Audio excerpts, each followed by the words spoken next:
Энэ сарын 11-ээс 15-ны өдрүүдэд улсын хурлын даргад цаг үеийн онцгой ач холбогдол бүхий 6 хуулийн төсөл өргөн мэдүүллээ.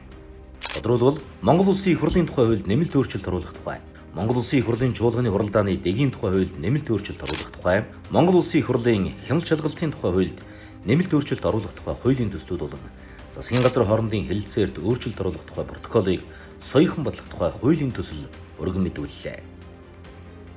Тэгэхээр парламентын үйл ажиллагааг бол сайжруулах, чанаржуулах. За тэгээд парламентаас гадаа батлаад гарч байгаа хуулийн чанарыг бас сайжруулах гэх мэт энэ хүрээнд үндсэн 3 хуулиндаа бол нэмэлт өөрчлөлт оруулж байна. Монгол улс газрын тосны бүтээгдэхүүн буюу бензин, дизель түвш, онгоцны түвшээр тасралтгүй хямд үнээр хангагдах их үүсвэрийг бид нэр хангаж чадж байна гэсэн үг. Эргэцэн зохицуулт хийж чадж байна гэсэн үг. Монгол улсын засаг захиргаа нутаг дэвсгэрийн нэгж түүний удирдлагын тухай хуульд өөрчлөлт оруулах тухай, Монгол улсын ерөнхийлөгчийн сонгуулийн тухай хуульд нэмэлт өөрчлөлт оруулах тухай, хууль тогтоомжийн тухай хуульд нэмэлт оруулах тухай, улсын хурлын чуулганы хуралдааны дэгийн тухай хуульд нэмэлт өөрчлөлт оруулах тухай хуулийн төсөл болон Монгол улсын их хурлын тухай хуульд нэмэлт өөрчлөлт оруулах тухай хуулийн төслүүд өргөн мэдүүлсэн нь парламентын үйл ажиллагаа төрийн тогтолцооны эрх зүйн орчинг боловсронгуй болгоход чиглэж байгаагаараа онцлог байлаа. Яг сонгуульд саналаа өгөх боломжинд хязгаарлагдмал байгаа 250 орчим мянган сонгуулийн насны иргэд байгаа. Сонгуульд өгөх, санал өгөх боломжийг нь нээж өгөх ийм шаардлага байгаа. Монгол төрийн тэргүүн, Монгол улсын ерөнхийлөгчийг сонгох сонгууль бол одоо төрийн маш том одоо үйл хэрэг. Монгол улсын үндсэн хуульд Монгол улсын иргэн сонгохт ирэхэд чөлөөтэй эдлэний заасан байдаг. Энэ одоо сонгох эрхийг одоо чөлөөтэй эдлүүлэх боломжийг нээж өгч байгаа их чухал үйл байна. Иргэний бүртгэлийн нэгдсэн системээ блокчейн системээр нэвтрүүлж сайжруулад гадаад байгаа иргэдийг заавал хэсгийн хороод юм уу хайрцгаар биш байга газраасаа санал өгөх боломжийг хангах өгөх ёстой. Үүний тулд яах ёстой вэ гэхээр иргэний бүртгэлийн нэгдсэн системийг шинжилэн сайжруулах шаардлагатай технологиуд блокчейн буюу бүр огт хүнээс хамааралгүй болгох технологийн боломжууд дэлхийд дээр туршигдсан боломжтой байгаа. За үүний тулд бидэнд улс төрийн зэрэг хэрэгтэй.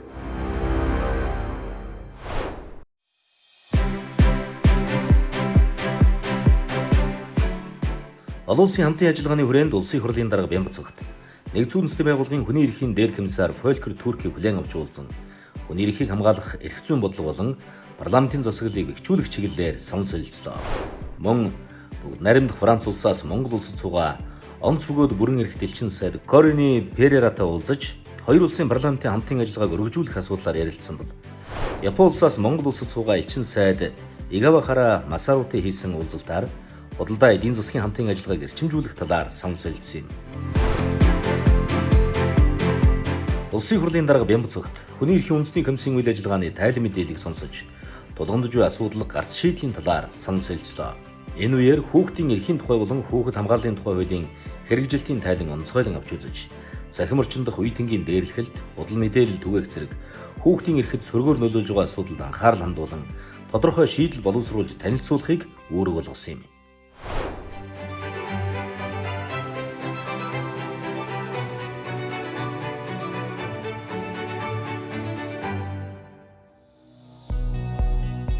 Түүнчлэн улсын хурлд байгуулагдсан 19 ажлын хэсгийн үйл ажиллагааны явцтай танилцж, ажлаа эрчимжүүлэн энэ оны 5-6 дугаар сард багтаан санал дүгнэлтэд танилцуулах чиглэл өглөө. Одоо нэлээд боловсруулсан байгаа бол өөрсдөө эсвэл хурдан хугацаанд өргөн барья. Эсвэл засгийн газар төгөө засгийн газрыг хугацаатай өргөө засгийн газар өргөн бариулъя. За боловсруулалтын явц удаашралтай байгаа бол цаашаа одоо богинохон хугацаанд одоо өргөн барьж батлуулж хилэлцүүлж чадна гэвэл энэ одоо 5 сартаа 6 сартаа багтаагаад дуусгах ажлаа хий. Улсын хурлын холбогдох байнгын хороодоор 2027 оны төсвийн хүрээний мэдэгдэл, 2028-аас 2029 оны төсвийн төсөөлийн тухай хуулийн төсөлтэй хамт өргөн мэдүүлсэн хуулийн төслүүдийг хэлэлцэхийг дэмжлээ. Сидней, Франкфурт хотод Монгол улсын ерөнхий консулын газар нээн ажиллуулахыг дэмжсэн. Мөн нөхцөлт зээлийн ерөнхий хэлэлцээрт нэмэлт өөрчлөлт оруулахыг зөвшөөрч гарын үсэг зурх эрхийг засгийн газар олгохыг дэмжсэн бөгөөд олон хүүхэд төрүүлж өсгсөн эрхийг урамшуулахад тавьж буй нөхцөл шаардлагуудыг хуулиас бүрэн хасахыг мөн дэмжсэн юм. Энэ сарын 14 буюу пүрэв гарагт засгийн газраас гадаад зээлийн ашиглалт үр ашгийг нэмэгдүүлэх тухай анхдагч хуулийн төслийг яаралтай горимоор өргөн мэдүүллээ. Тэгэхээр энэ гадаад зээлийн ашиглалтыг нэмэгдүүлэх хүрээнд Эрдэнэрэнгийн усан цахилгаан станцын төсөл за мөн одоо газрын төсний үйлдвэрийн төслийг энэ хоёр төслийг өргөн барьлаа. За энэ жил бол одоо төсвийн тухай хуулиараа гадаад зээлээс бид нар 1.2 их найдыг авч ашиглах боломжтой байгаа. Тэгэхээр энэ хоёр төсөл маань энэ жилийн нийт шаардлагатай санхүүжилт нь бол 1.8 их найд байгаа. За энэ хоёр төсөл маань энэ төсвийн хязгаараас гарснараа үлдсэн 1.2 их найд дээр төсвийн тэр орон зай дээр бусад одоо гадаад зээлээр хэрэгжиж байгаа 72 төслийг бид нар цааш нь үргэлжлүүлж хугацаанд нь орол одоо хэрэгжүүлэх санхүүжилтийн шийдвэрлэх боломж үүсэж байгаа маа.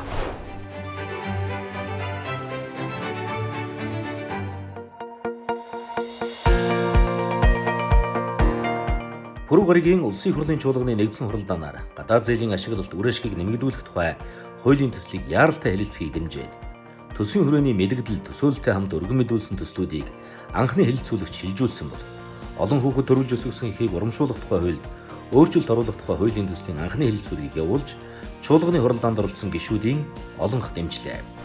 Засаг зорилттой өндөр тавьжээд өөдрөг байна. Эдийн засгаа бид нар өсгөн, инфляци бага байлгана, орлогоо нэмэгдүүлнэ, хөрөнгө оруулалтаа нэмэгдүүлэн, гадаад зээлийн ашиглалтаа нэмэгдүүлнэ. Эндээ хүрэхийн тулд засаг илүү их ачаалал их хурлаасаа үүрэг хариуцлага авч байгаа гэсэн үг шүү дээ. Энэ цаг үед энэ төсвийн хүрээний мэдэгдэл дагсан хуулиуд бол замун засгийн газар өргөн барьсан татварын хуулиуд бол бас эдийн засгийг тэлэх, эдийн засгт бас тодорхой бүтцийн өөрчлөлт хийх ийм чухал ач холбогдолтой хуулиуд энэ дээрс манай их хурлын гишүүд хариуцлагатай ажиллаж хуулийн хугацаанд нь батлахыг одоо төсвийн байнгын ороо, эдийн засгийн байнгын ороо гишүүдээс хүсье. Олон үед төрүүлж өсгсөн ихийг урамшуулах тухай хууль өөрчлөлт оруулах тухай хууль. За би бол хувьдаа дэмжиж байгаа. Тэр ээж хүүхдээ төрүүлээд нас бид хүргэж чадаагүй дээ. Өөрийгөө зэмлж яхад нь төрн чи хүүхдээ төрүүлээд өсгөж чадаагүй юм чинь гээд хашааны гадна үлдээгээд байсан. Төрн бас иргэнээ ингэж зэмлээд байсан байхгүй. Энэ зэмлэлээс нь салгаж өгч байгаа юм буянтай ажил. Баасан гаригийн улсын хурлын чуулганы нэгдсэн хуралдаанаар хууль тогтоолын төслүүдийн хэлэлцүүлгүүдийг үргэлжлүүлэн явууллаа. Гадаад зээлийн ашиглалт үр ашгийг нэмэгдүүлэх тухай хуулийн төслийг хэлэлцэх хэсэг хэлэлцүүлгийг явуулж, үзэл баримтлалын хүрээнд хэлэлцэхийг гишүүдийн 75.3% сандаар дэмжээд анхны хэлэлцүүлэгт гэлтгүүлэхээр төсвийн байнгын хороонд шилжүүллээ.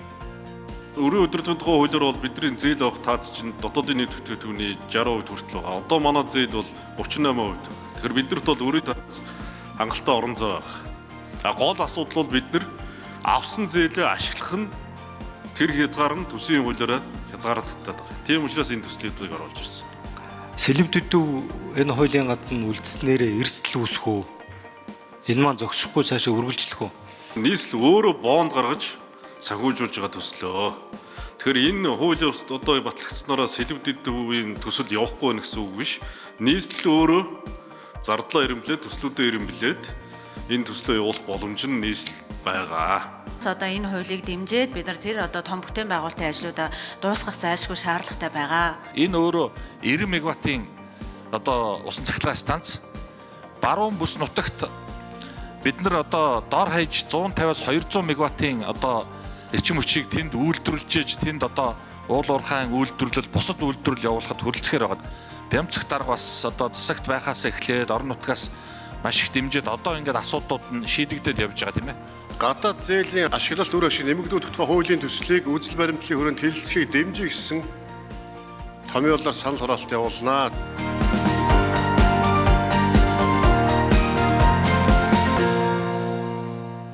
За ингээд өнөөдрийн чуулганы нэгдсэн хуралдаа өндөрлөсний мэдэгдэе.